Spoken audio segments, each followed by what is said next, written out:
The views and opinions expressed on this program do not reflect the company, owners, management, staff, clients, or partners.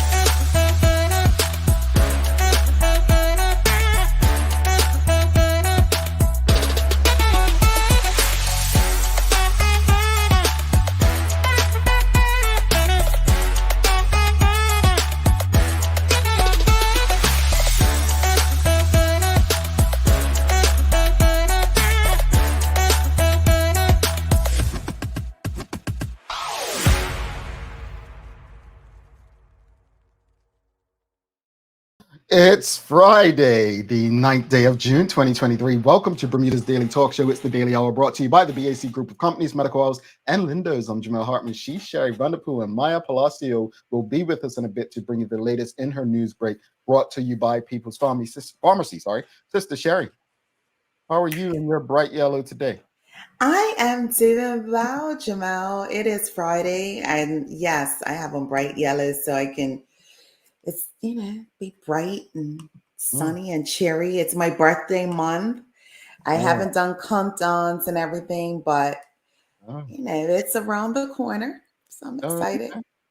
You doing anything fun this weekend? Because we know you're always doing something, like gallivanting and stuff, Gallirant and no concerts this weekend. Nothing special. You know what's interesting? Someone sent me a message yesterday. Let me bring it up. And this Bermudians, tell me if this is relatable to you. Someone who watches this show sent me a message yesterday, and basically it reads, if your parents didn't use the word gallivanting, did you really run the streets though? This is it, Jamal. It's not a Bermudian, because my nana used to use it all the time. Nana be out there gallivanting on the street. I'm like, okay. But they're always gallivanting all over the place. You come home summertime and all you want to do is gallivant. Yup. That is it a Bermudian saying? I don't think I've heard that in the U.S. Obviously, it's a word, but I'm just like, Bermudians use that term. So it's not a Bermudian thing, folks. Where parents and the elders, they used to be like, you'd be out having fun, enjoying your friends, and be like out there gallivanting again. That's so Bermudian. But I know Bermudians, right? Yeah. Looking good in yellow, Sherry. Look at him, recognizing the brightness of the sunny Sherry today, and happy Friday to you as well, Tanya Cheeseman. Sherry's always ready for the weekend. I am. Yes. Good morning, Sister Karen Simmons. Wishing everyone a happy and enjoyable weekend. Mark Phillips says, good morning, Bill Murray. And then Charles H. Jefferson II says, I ain't mad at Bill Murray. Do you think? Well, if you don't know what Mark's talking about, Bill Murray, basically, Khalees, singer, my milkshake brings all the boys to the yard. That's what she says. Well, she was married to Nas. I'm getting there. But she was talking about her milkshake and brought all these boys to the yard, and apparently it attracted Nas, who then tattooed her on his arm, right? And now I thought she was married to some guy and living on a farm, but apparently he died, Jamal. Oh, really? Yeah, he had stomach cancer. Oh no. Yeah. So now she's she obviously liked the white experience and is going a bit older with Bill Murray, apparently, according to reports. And I just, folks, you come see Bill come out with a tattoo on his arm, mind your business, all right? Just mind your business. What's his name? Scarface, still out there having babies. What's his name, Jamal?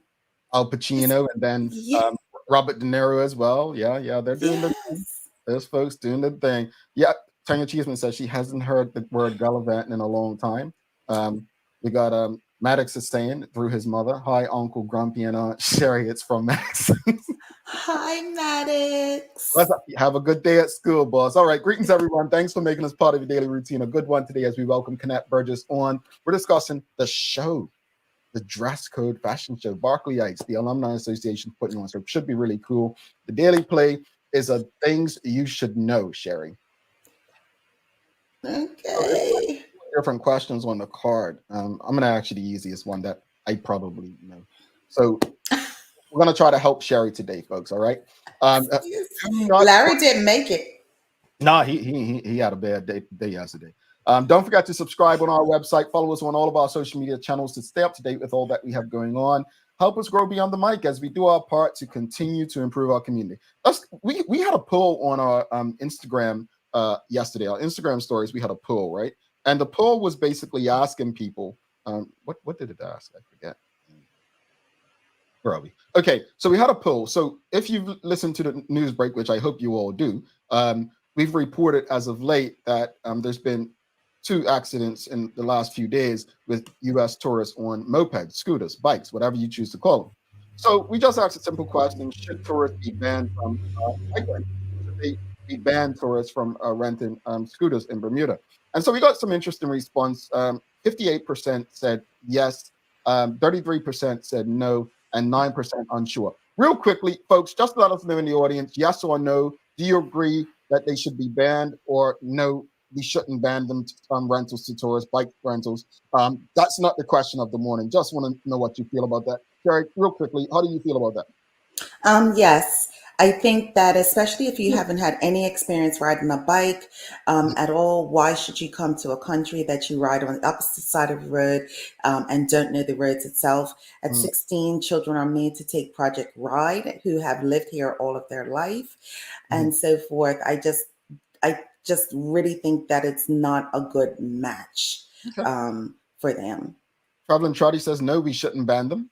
Tanya Cheeseman says yes.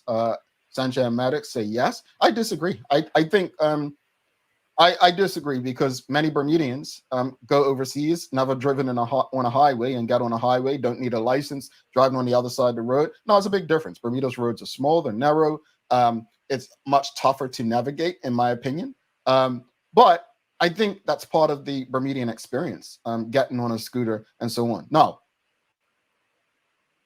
I'm not sure, so this is a place of ignorance, if there are some, outside of having a license, if there are some things that people need to pass, like, you have to be 21 or you have to be able to ride this way in the yard before you leave. I don't know if it needs more education, but I feel like it's part of the Bermuda experience that you want to be cautious about taking away. And I hear that, Jamal, but my grandmother used to live on Valley Road, and I used to watch the tourists go around the little circle down at the bottom of the hill when they was practicing riding a bike. And it used to make me nervous because they did that like a couple of loops, and it's like, okay, go ahead. My experience with driving in the States or being with people who have, especially from Bermuda, are like petrified to do so. They're like, nope.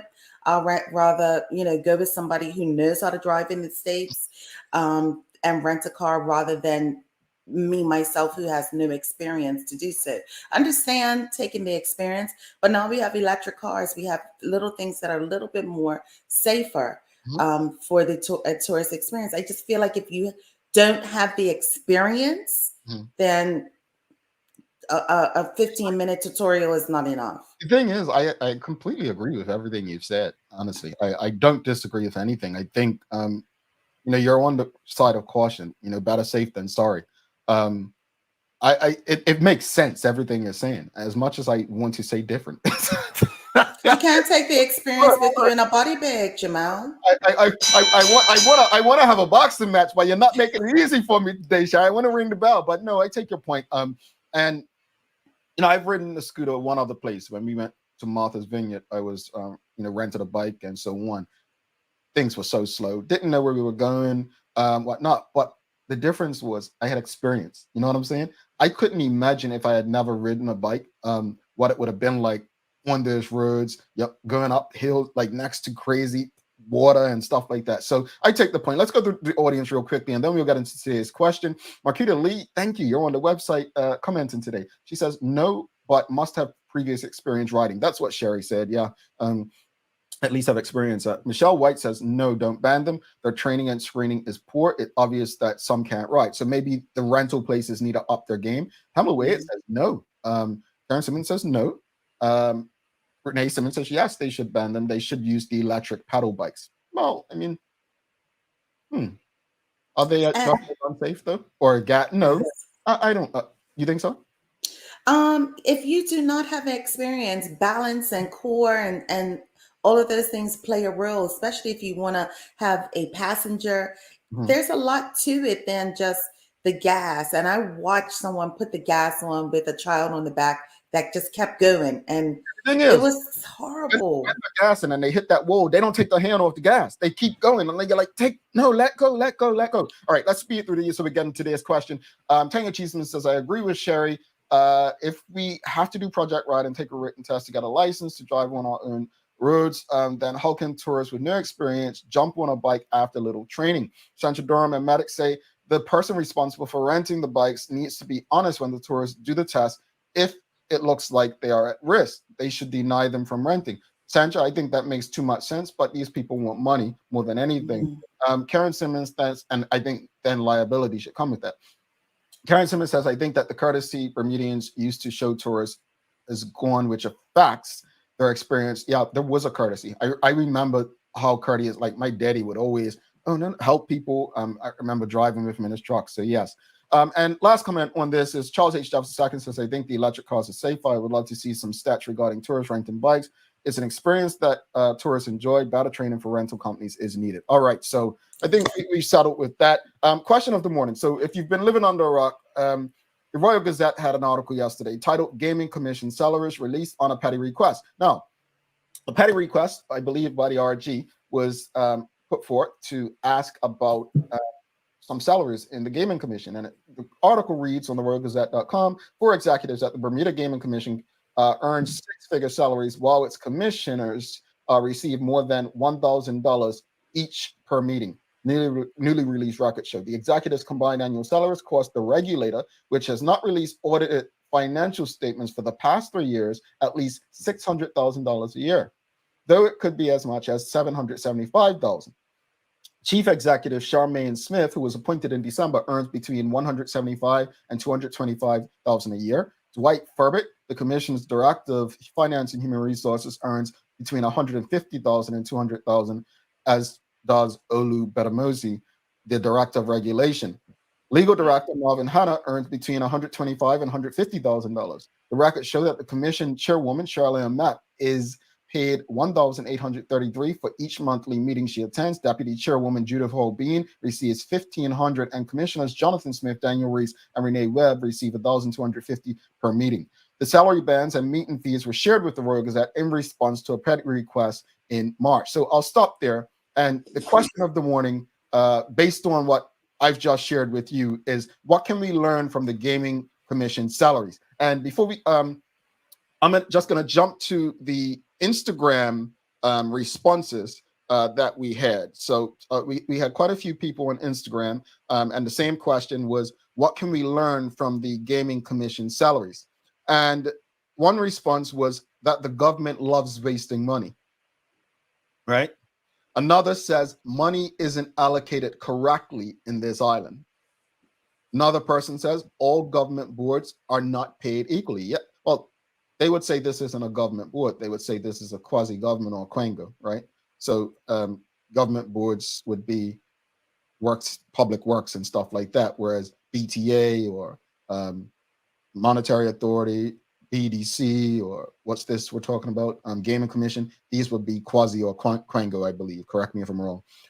What can we learn from the Gaming Commission salaries? It's unfair when looking at other similar government positions. And then again, it's not government, folks. I know they're using government funds, but it's quasi-government. So it would be best to compare it with other quangos. Now, it's been proven other quangos or quasi-governments kind of get the same thing, right? So it's not government. You have to understand the difference between government and quasi-government. I know we don't want to because it's the same crap show in front of us. Someone says should be disbanded until there's gaming to commission. That's the comment that gets me right there. First off, these are taxpayers' dollars, right? And the question we should have is, what are the performance measurements? How are they being measured, right? Because we don't have any gaming as far as look. Again, you all know I'm not the smartest horse in the barn, right? I'm not first out the gates, right? But unless I'm living on the rock, I haven't heard Maya Palacio report that we have a casino open or gaming. And I'm pretty sure I pay attention when Maya speaks. If not, I'll hear it from her. But you get what I'm saying? How long has this commission been in effect? Is the other So question. they said that. Hold on. Because then that also tells a telling story, because that means that this this commission group, has been paid for this length of time with no casino. So 2015, was it 2015? I can't find, but I think the Gaming Commission started under the OBA. And 2015. yeah, and then these folks haven't been audited. I think they said for the last 3 years. But let me just say this. People keep texting me and saying things to me, and they keep saying this, Jamel. What will be the straw that breaks the camel back? That's what they keep saying to me. Like, what will be that one thing that awakens people and gets people marching and standing up and you know, I just don't know anymore. Mm-hmm. I honestly just don't know. Like, how can you? And I'm no expert. Maybe a gaming commission exists for 50 years before we get the first thing in place. Maybe the gaming commission, the work that they do is why those betting shops were shut down. That's part of their, they were shut down. Maybe that's them. But outside of that, how hard is it to audit something that's basically the expenses are supposedly just salaries, unless there's something else fuzzy going on? Some gaming. Let's go to the audience. What can we learn from it, folks? What? Because I know the audience is annoyed. I know you're like, how does this make you feel? How does this make you feel reading that? Now, let's be clear. There are some hard-working people in Bermuda. It takes them 2 and 3 years just to make $225,000. There's some hard-working people in Bermuda. Hard-working. Who would be happy for an additional $200 a month, let alone $1,000 per meeting. Yeah. Let's go to the audience. What are your thoughts? How does it make you feel? Michelle White says, don't get me started. I want a job where I don't have to produce too. Legit. I mean, I love to produce, but I get your point. Mm-hmm. I get you, Michelle. Like, what example is this setting? Swanda Shield says, why have a gaming conference, if there is no gaming in Bermuda? He meant commission, but why have a gaming commission if there's no gaming in Bermuda? None at all. What's So the point? If the gaming commission is a build it and they will come situation, it has failed. I think we would all agree with you, Michelle. I love that, Michelle. I think we would all agree with you, Michelle. Renee Simmons says it is a quango and they don't need to waste government funds on an agency that there is no relevant source for the agency to adhere to. $700,000 on what? They only need a ghost staff at this point. We have questions. Look, before we go back to the audience, let me say this. We know government figures and lovers of government tune into this show. Even the most diehard supporter of the political party that is in government, you can't think this is okay. Mm-hmm. Because if you're willing to turn a blind eye and think this kind of stuff is okay, and don't say crap when the shoe's on the other foot. My hope, because I tell you what, it's been proven before that when you don't have this kind of political power, you don't have the economic power for some. I really hope that people are investing their money. Because when this day comes to an end, I can't see how morally corrupt beings, and I'm not referring to anyone in particular, but I don't see how morally corrupt beings will ever bring something of substance, conscience, and solutions based to the greater community of Bermuda. I don't know. So, I just think you have a start of from 2015 to now, and there's nothing that has been proven. There, what do we have? What do we have, Jamal? well, looks like, Anything? I mean, back in 2021 December, it looks like we were told it would be another 6 months. And No. now we're in 2023. That's a long 6 months. A long 6 months. It's a long 6 months. Let's go back to the audience, Sherry. Michelle White says, if our banks can't get permission from overseas supporting banks, gaming will not happen in Bermuda. Stop wasting our taxes. Sean DeShield says, why are the people paying for a gaming commission when gaming will most likely not occur in Bermuda? Karen Simmons says, is the remit of the BGC beyond casinos? Well, yes. If again, as I stated, I believe they oversaw the betting shops as well. So again, that's something that fell under them. But I mean, how many betting shops were there? And as far as I remember, but you had Mark Ian's, it was 3, right? It was 2 or 3. How many? Anybody know? I thought 2, maybe 3, maybe 3. Charles H. Jefferson II says that would be a great question of the day for TDH. What will be the straw that breaks the camel's back?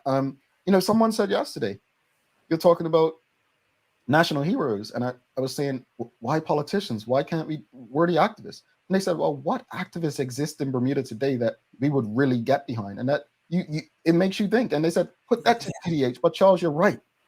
What will be the straw that breaks the camel's back for Bermudians? Like, how much do you endure? Here's the thing, folks. You know how I feel about my family and my friends, and even my colleagues. When I ride hard for my people. Like, if you're on I ride hard.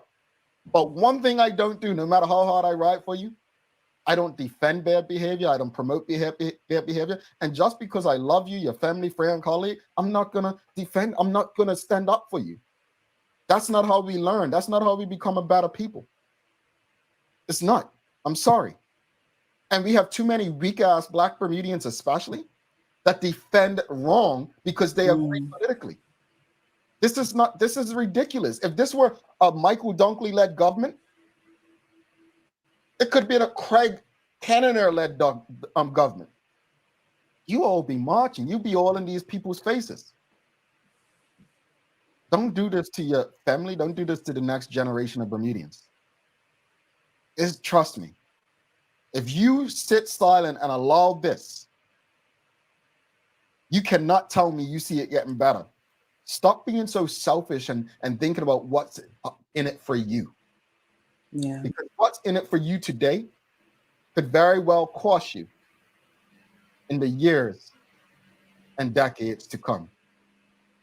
Let's go through these last few comments, then bring Maya Palacio in for the news break. Charles H. Jefferson II says, it proves that nothing from nothing does equal something for some. Tanya Cheeseman says they are managing casino, betting shops, lotteries, cruise ship casinos, and Crown and Anchor. Yes. It's a lot of money. Tanya Cheeseman says, not that I agree with the salary still, but thank you for that, Tanya. Marquita Lee says, what do they have to show? We don't have gaming, or maybe we don't, and we don't know, or we do, and we don't know, she means. Show me the money. Yeah, and we do. They do have things that they oversee, but for what they're being paid, people need to see results. Sean DeShield says, ask the local banks why gaming will perhaps never see the light of day in Bermuda.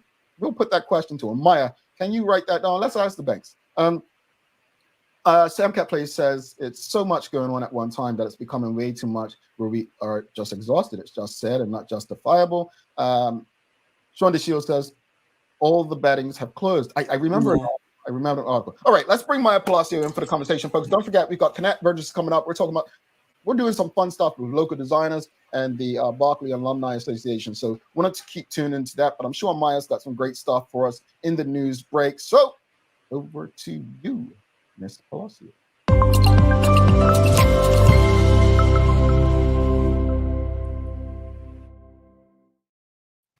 Good morning. Good morning. Good morning, Maya. Let me just take the question down because I know you ain't gonna answer that. But how are you doing this lovely Friday? I'm good. So first off, I just want to, because I went and tried to find some research about these bikes and scooters and what the requirements are. So from Albo Beach Cycles, they did say that, yes, you can rent from us. You must be at least 18 with a valid license from any country. So those are their requirements. But then I also found from some sort of like influencer travel vlogger that when they came to Bermuda to rent a scooter in Bermuda, you need to be 18 years or older and wear a helmet when you ride it. You do not need to have a driver's license. So that was their thing. So they may have purchased it from somewhere else, but Albo Beaches says that they do need you to have a valid license from any other country. I would think you need a license. The fact that someone's saying you didn't, I hope they name that place they got it from and you don't need a license. I mean, how can you go anywhere and not need a license to operate on their main roads? That's just crazy to me. That means that I don't think that's true. Someone who's never ever operated a vehicle can come to Bermuda. That no way. That the liability in that is just insane.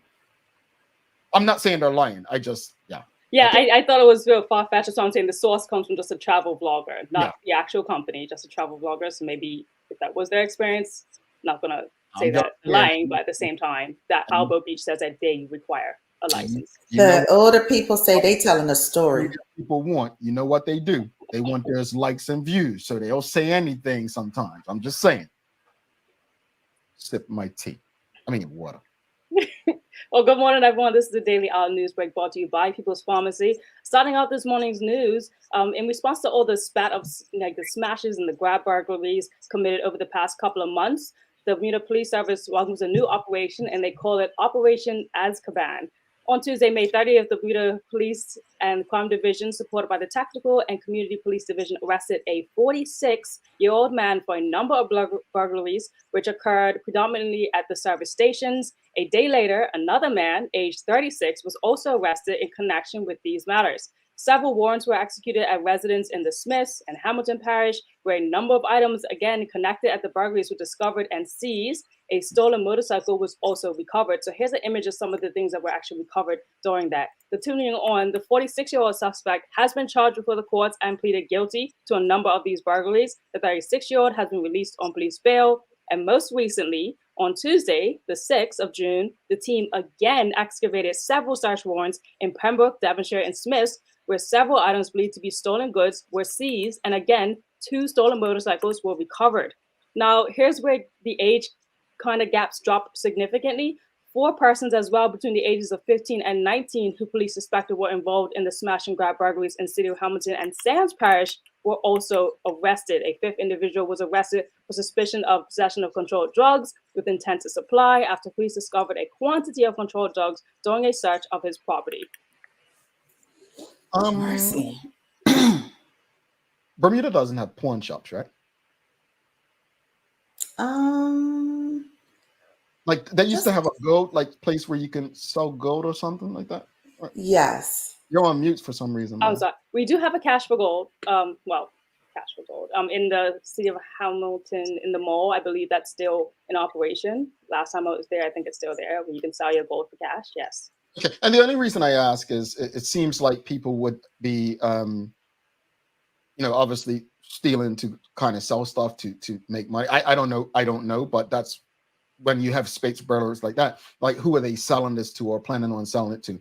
Now, it's interesting. Someone asked, were the police coming up with these names for these events? And I noticed that they come up with them. And I didn't want to take away from the story and say it, but Maya, thank you. You did a great job pronouncing that, because over the last 12 hours, I was like, where are they coming up with this stuff? Oh, sorry, Jamal. Have you never watched Harry Potter? No. Okay, then, because that's the prison of Azkaban. But then I still didn't understand how it was connected to the burglaries, because Azkaban is. Let me stop before I show too much Harry Potter Azkaban. Well, no, I'm with you, Maya. I'm like, okay, I know possibly where it came from, and then I'm like, well, what was so hard to pronounce it? Like people say it. I've said it numerous times before, but I want to know, where did they come up with this? Because I did chuckle to myself. I was like, where did they? That would be a question then. Yeah, I would definitely send that in, because it was on my mind too. And if there's more queries about it, I'm gonna send it in. See if I get to it for next time. I think that's important information, because I need to know how to pronounce this stuff I don't watch. Really, Jamal? Next in the news break, the crimes really don't stop there, unfortunately, even with all the arrests that were made. After the police, and there were still more attempts, but these ones being more violent, that continued. Around 10:55 p.m. on Wednesday, June 7th, police attended Bermudian Road, Hamilton, following a report of a fight involving a group of males. It's reported a 25-year-old male and a 24-year-old male were walking along Pond Street from the area of Front Yard Establishment and were followed by two other men to the area of Bermudian Road. The two male victims were sat upon and assaulted by those men. They sustained injuries which are deemed to be non-life-threatening, nor did they require medical treatment, which is good. But during the confrontation, a chain and wrist bracelet was stolen from one of the victims. Wow. Mm. And the police That's are something. knows about it or witnessed it, please call 211. You know, when I lived in New York a few years ago, they actually had one day. It was the first time in like 50 years or something that there was not one reported, like, was it stabbing or shooting or murder or something? It was something like that. And it was being celebrated. This is about 6 years ago. Right now, and I don't want to jinx it. I don't want to say anything, but I'm so happy that we seem to be going in the right direction. I think because more police activity. But then we say that there's these robberies that happen. Like there's always something. And I don't want to make excuses for people, but you know how people always say, oh, well, it's only going to get worse. I had a conversation with a friend last night and I just said, I don't make excuses. I just think stealing is wrong. Like we've got to work. We've got to, all of us have it within us to find a way. And if no one's going to hire you, find a way to make your skills work for you. I do believe that. I'm a firm believer in that, right? Us three are examples of that, right? But I feel like we're so broken as a society and a community. And when I say broken is we feel like if we can't find employment or if someone's not helping us, then there's no hope. This Sunday, I'm going live. And I'm going to talk about this because I think that as Black people, especially Black people, we can't allow things that are we feel are in our way to hold us back. Mm. We have got to find a way. And the way to do it is not to take what others have worked so hard to have. Don't take from them. Learn from them to see how they were able to get what you want. But more, learn from them to find how you can get what you need. But theft is never cool. Sorry, go ahead, Maya.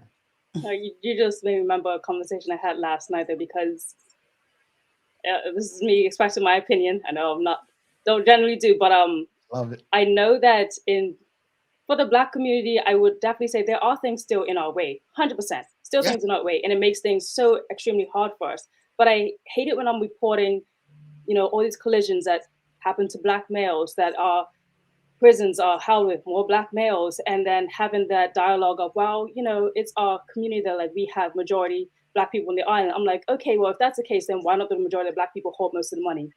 Like, and it's just having those type of conversations. Like there are things that are literally set up for us to fail. Correct. It's not like this wasn't built for us. And there's still a lot of barriers we need to break. But continuing on to the news. Because again, thank you, Maya. I'm going live. I'm talking about this on Sunday night. We're going to have a conversation because it's a deeper convo to be had. And we have to get out of our own way. We have to support one another. Maya, go back to you. So wrapping up with the devastating stories, I know we talked a little bit about it this morning already, but a female overseas visitor is currently being treated in the hospital for multiple injuries after a road collision. Around 11:17 a.m., this happened on Thursday, so the 8th of June, Bermuda Fire and Rescue personnel came across what appeared to be a single vehicle collision on North Shore Road near the junction with Jennings Road Smiths involving a tourist on a rental cycle. While the extent of the circumstance remains unclear at the time, it was reported that the injured party, a female tourist, and her husband were traveling in the eastbound lane on separate rental cycles when the woman lost control of her vehicle, and as a result, she went over an embankment. Wow. See, and yeah. No, we know, Sherry. You said it earlier. We know. You don't change your position. No, we didn't disagree with you, Sherry. Please just saying like we disagreed with her. Give us some good news, Maya. Give us some good news. Well, I would say this is good news. It's informative news that I think a lot of people are like interested to hear. But I had an interview with Dr. Fatima Stanford, an obesity medicine physician scientist at the Massachusetts General Hospital, as well as Harvard Medical School. We had a long discussion about the genetics in obesity, and as well as the new wave of people wishing to use medication to lose weight. that should only be given to those who are borderline diabetes or have diabetes, and it is only a prescription-based medicine. But a lot of people have been misusing it, mainly in the States, and it's called skinny pens. So here's a quick promo of the full interview that will be out on Monday, this coming Monday, on my page. But the medical field has constantly put like Black and white people on the same level when it's different genetics, different things are going on with our bodies. It's not the same. So could you say anything that you found specifically with maybe the Black population when it comes to obesity that's different from the white population or the other population as well? Yeah, actually, this is going to sound very scientific, so I'll try to break it down. There are studies that we call GWAS. G stands for Genetic Wide Association Studies, or GWAS studies, which instead of looking at race just as a biologic construct, looks at recognizes that it's a social construct. So we have to actually get down to looking at the genes themselves instead of just categorizing Black and white or Hispanic people and looking at that. So if we look at, there's one big GWAS study that was done coming out of the NIH, or the National Institutes of Health here in the United States. And in this study, they looked at different populations of individuals, white individuals, those that were of African descent, mainly descending from Kenya, Ghana, and Nigeria, those that were of Asian descent. And particularly in this big study that they did, they found that there was one genetic loci that actually corresponded with higher rates of obesity that was only found in those that were of African descent, those like myself, and those that were from those countries I just noted, that they did not see in white or Asian populations. So there are some things that we see at the genetic level that differ, but I really think that if we delve even deeper, looking at why we see these disproportionate issues with regards to obesity in racial and ethnic minority communities, it's around the multiple reasons that lead to obesity. For example, chronic trauma leads to storage of more adipose. Adipose is a fancy word for fat. Adipose is the organ. If we're having stressors that are either financial or due to racism, due to trauma, all of these things, we're going to see higher storage of adipose. What happens is our brain thinks that we need to store fat whenever we're experiencing stress. And the longer the term of the stress, the greater the storage of more fat in the body. Interesting. When are you releasing that, Maya? That's going to be this Monday on Media Maya. I want to release it early in the morning so everyone can watch it right after the show. I'm interested. And, very good information. Genetics, I'm interested. So, yes, Monday morning, folks. Is there the show Monday? Yeah, we'll be on Monday morning.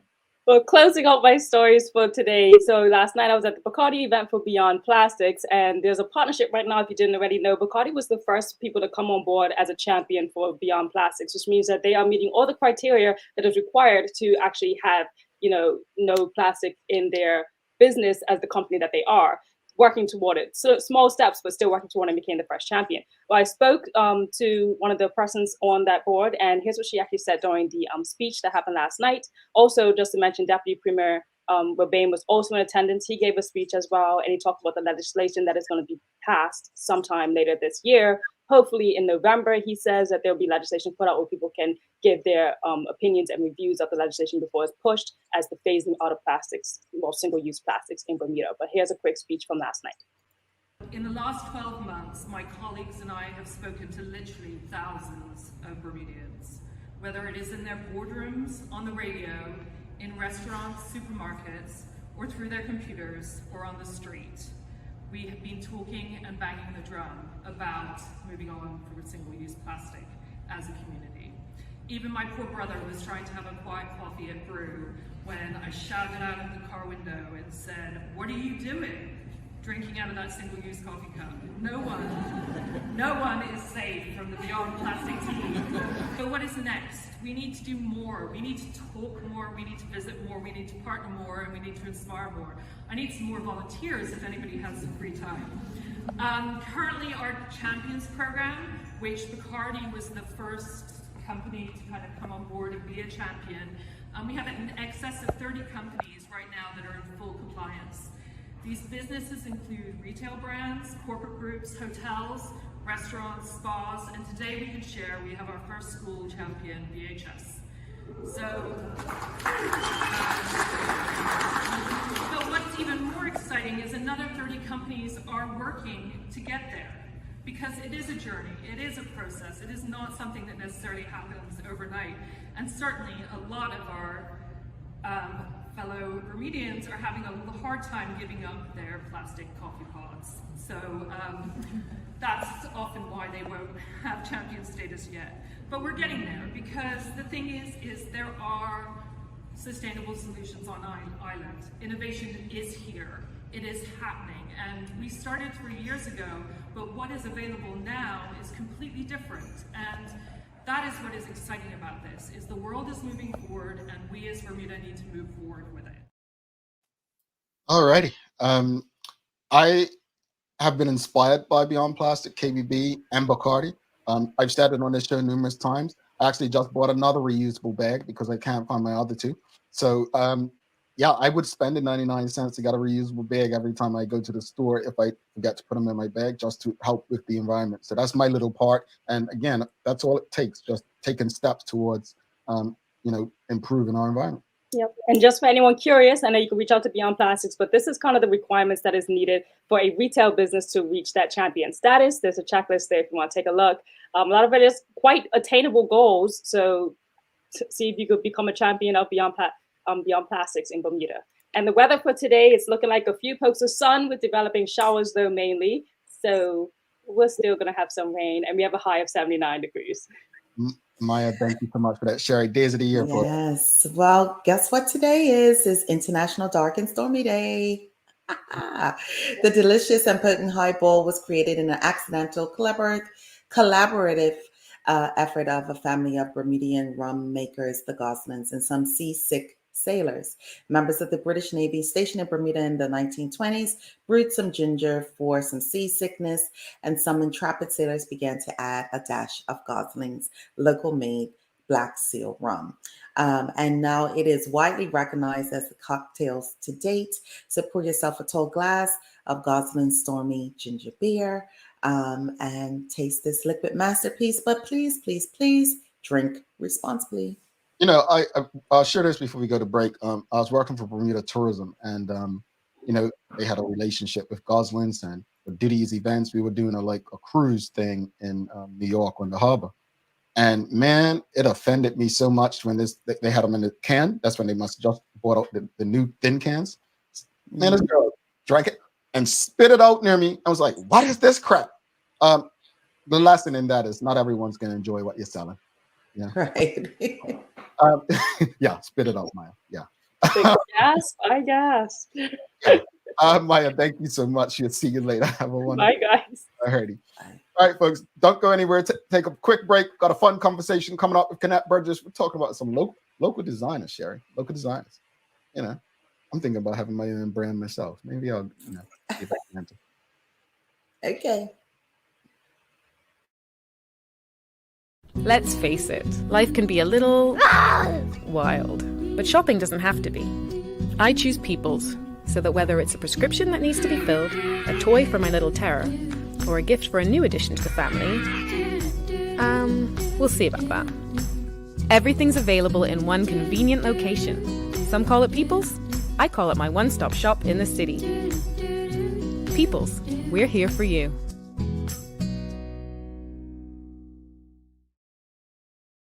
Welcome to the new bulk store, Lindo's Next Level.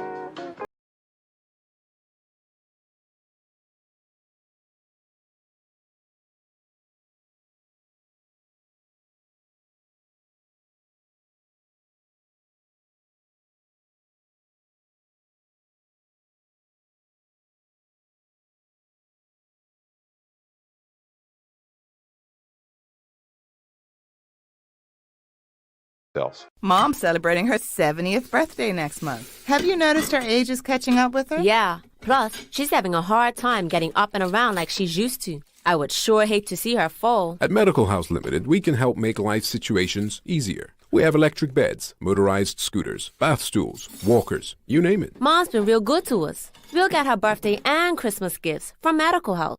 Medical House has relocated next to the Dandy Town Field, number 6 Bakery Lane, Pembroke. Telephone 292-3622. All right, greetings. Welcome back to the big show. Sherry Vanderpool. I'm Jamal Hartman. It's the Daily Hour brought to you by the BAC Group of Companies, Medical House Lindos, and People's Pharmacy. Folks, do not forget to subscribe to our website, thedailyhour.com, and follow us on all of our social media channels to stay up to date with all that we have going on. Help us grow beyond the mic as we do our part to continue to improve our community. Without further ado, let's bring in our guest for the day, the exciting, the happy. Oh, we have some giveaways, so don't go anywhere. We're going to do some giveaways. And you all love giveaways. Do they? Yeah, they like them. I like them too. I just never, I'm not like Sherry. My Andy is like trying to enter and steal from me. All right, let's bring Kennette. Warm TDH. Welcome, folks. Greetings, Kennette. How are you? How are you? Good morning. Good morning. Good morning. Jamal, if you're serious about starting that brand, I have you covered. Don't worry. I do that as well. Don't worry. I have you covered. Sherry, you too. Yeah, I would be more, I think, successful than Jamal, to be honest. Okay, all right. People ask for my fashion advice. I don't know about Jamal. Girl power. I understand. Maybe I should just come up with some beard grease then. All right. Yeah, stay in your lane. Yeah. Whatever. Anyway, Kennette, thank you so much for joining us. You've been on the show like when we first started, but we haven't seen you since. We thought we scared you away. I don't know. I'm still here. That they are keeping me busy between my Bermudian and international clients. Well, they are keeping me busy. So thank you for having me again on the show. We love to hear it. But just for those who are not familiar, you're obviously a former Berkeleyite. Any Berkeleyite? Recipe for them. Yeah. They're giving you an air horn. Or there's Berkeleyites out there. We have a lot of them in his house. But what's your role with the Alumni Association? So I'm currently as an alumni class of 2005. I currently help them with some of the designer elements. So for those of you who might have been experienced the 125th anniversary and did the race, they had a golf tournament and a whole bunch of things from last year to this year. I currently help them as far as planning the alumni activities with the giveaways and the designers and stuff like that. So if you're seeing the hats and the t-shirts and stuff, that's probably something that I did through Distinct Apparel. So that's my involvement as a young alumni, helping the Berkeley Educational Society. That's the alumni branch. All righty. We've got some respice for them. Recipe for nam, Jamal. Let's get it together, please. Keep serious. This is serious business now. Keep the end in view. I guess these are some, slogans for some group of people. But no, I'm with you, Jamal. And shout out to all the Berkeleyites. Honestly, without Berkeleyites, this show would not exist. Go House. Now they got into their fighting words. But tell us a bit about the upcoming event, Dress Code Runway. Where'd the idea come from? When is it taking place? That's right, Maya. You tell us. CBA all the way. Go ahead. All right, students of excellence. That's our sister school. We have love for everyone. But yes, Jamal, thank you, Shari, for having me on the show. So Berkeley Institute is hosting a fundraiser.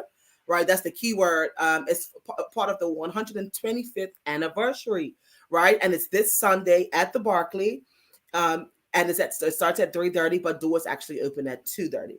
And the wonderful part of this is that it's a fundraiser, right? So we're here to celebrate our alumni designers. I'm one of 5, and we get into that a little later. But we're here for the students, the current students, right? The future. Well, the current and the future, I should say. And we're here to raise money. So it's going to be a wonderful event. It's going to be featuring teas. They're going to have a hat show. And of course, they're going to end the show with our 5 alumni designers. And they're also going to have a bubbly bar. So some people are really excited about that.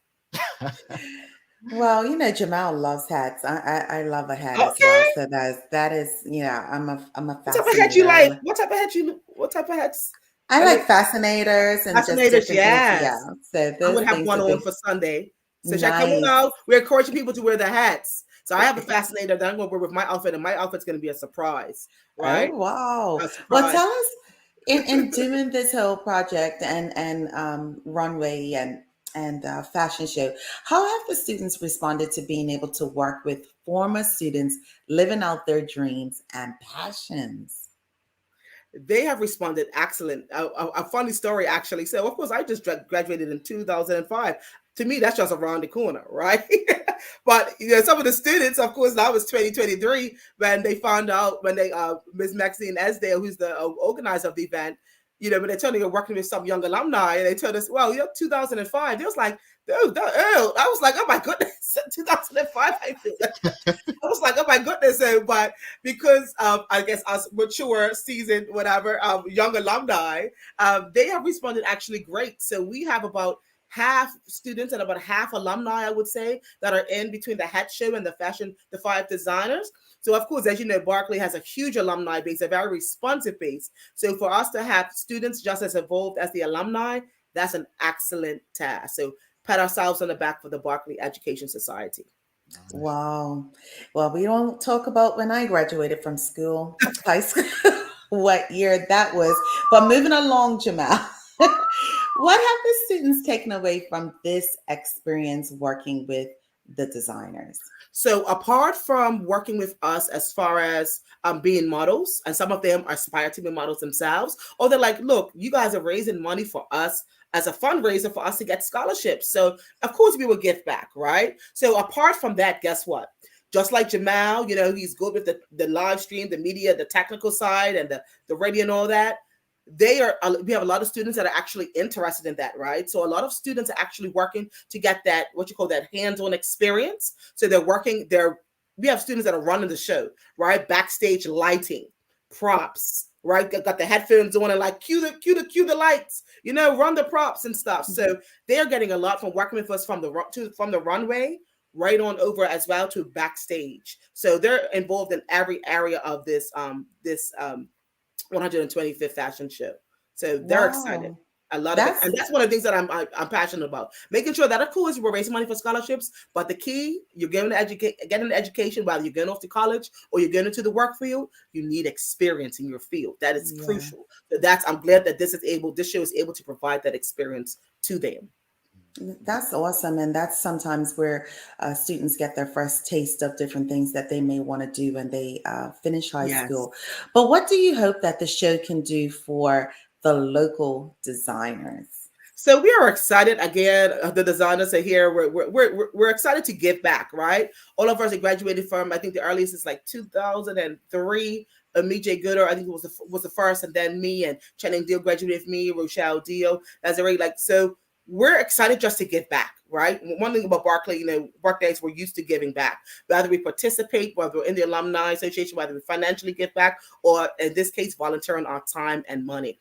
Right. So we're just excited for that. And of course, we're excited for the exposure. Right. Some of us are brands, whether we're local and international brands. Some of us are more newer. I'm probably one of the most newer brands of the other seasoned designers. Right. We're glad for the exposure to expose our Berkeleyites into what we can offer them. Right. Because one of the things is you have a lot of international brands. So what about Bermuda? We're Bermudian. Right. What about just as much as you support Nike, Adidas, and old Louis Vuitton, support our local brands. Keep the money.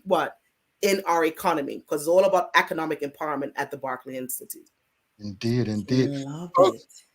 We've got a giveaway, and all you have to do is hashtag Berkeley Runway. It's in the comments, so you can copy and paste that. Berkeley Runway, just hashtag Berkeley Runway. All right, Kennette, tell them what we're giving away. So we'll be giving away a free ticket to the show. A free ticket to the show, and drum roll.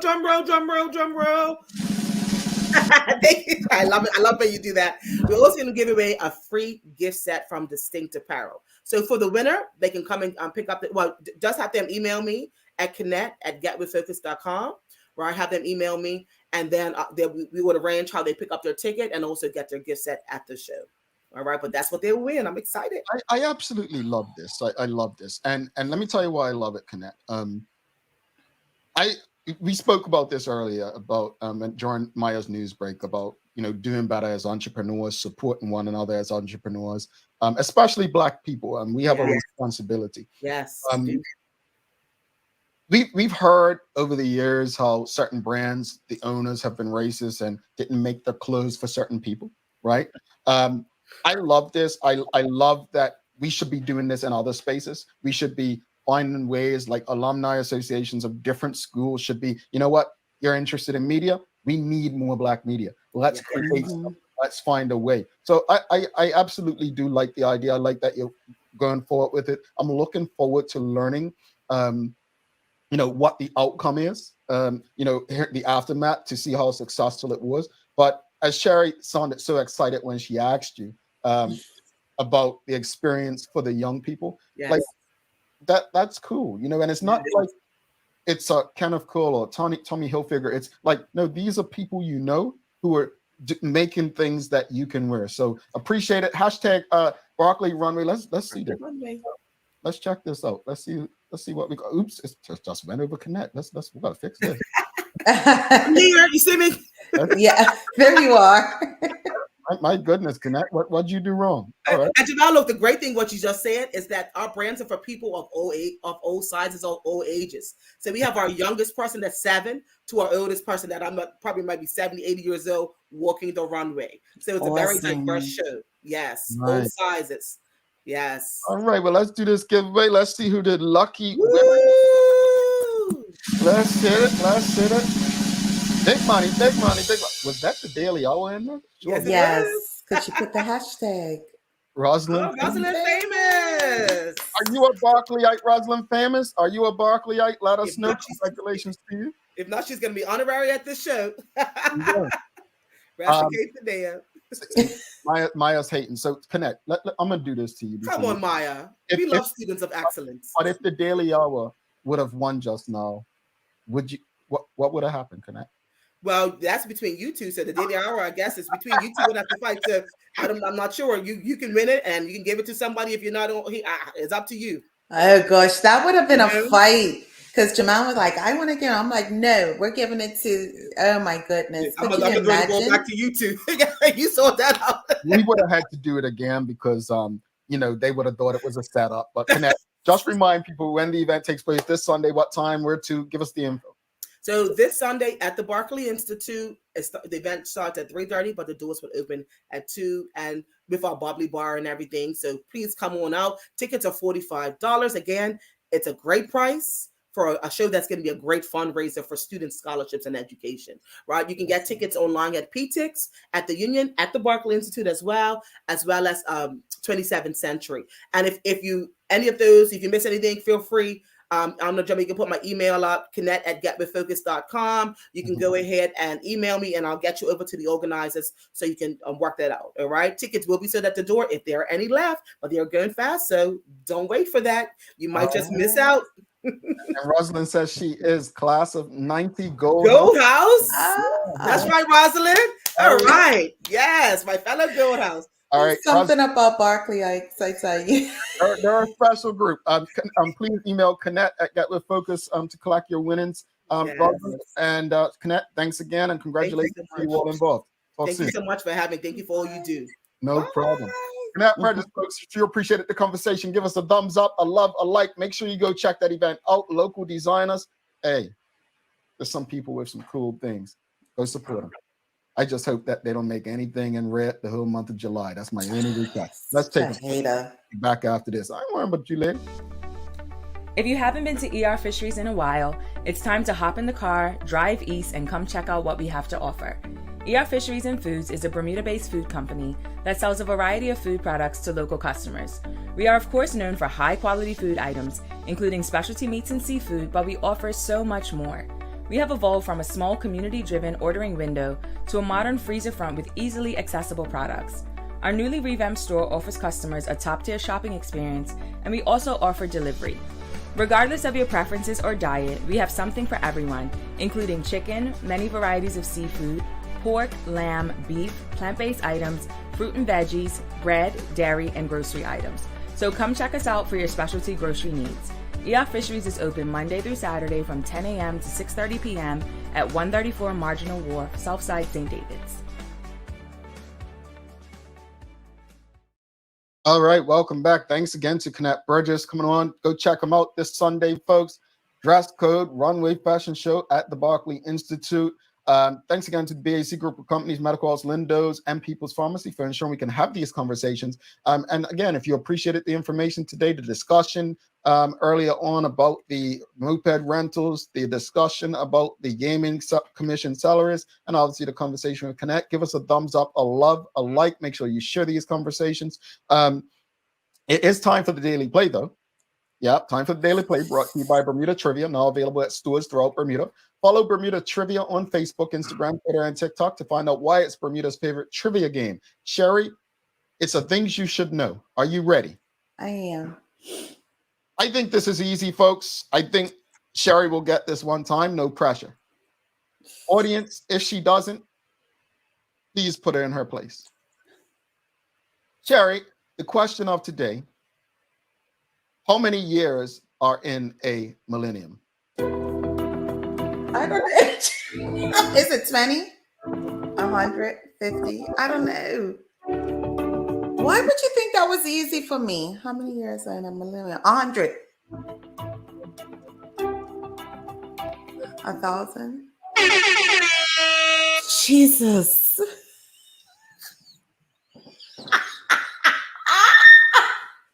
Thank you, Nana Pam. Thank you, Stacey. I got it just in time before that came up on the screen. Praise the Lord. 1,000 millennium. Yeah, Yeah, okay.